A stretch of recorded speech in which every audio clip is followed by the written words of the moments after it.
area hii hamuna barabara yoyote, hata kama wanaweza kuja na vifaru hamuna mahali pa kupita. Sasa kuna hawa wakora ambao walikuja kufurusha watu sublocation mzima. Ikawachwa hivyo, hakuna kitu serikali inafanyia huko, imekuwa mistuni.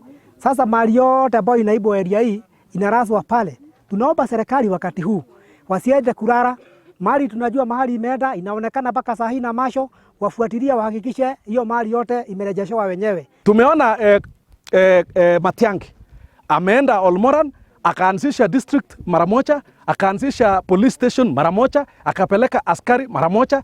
Sisi sehemu hii tumeandika maparua. Tumesema Lamaiwe inahitaji police station.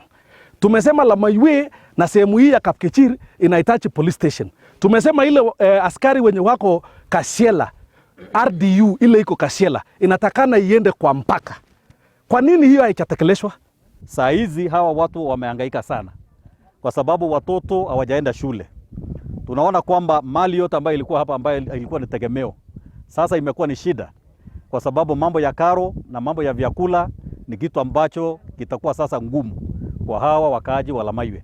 Tungeomba serikali wafanye hivi, waweze kusaidia na kutoa jambo la dharura ambayo itaweza kusaidia hawa wakaaji waweze kuona kwamba wamepata chakula, ili watoto wao waweze pia kuona kama wanaweza rudi hapa kwa shule.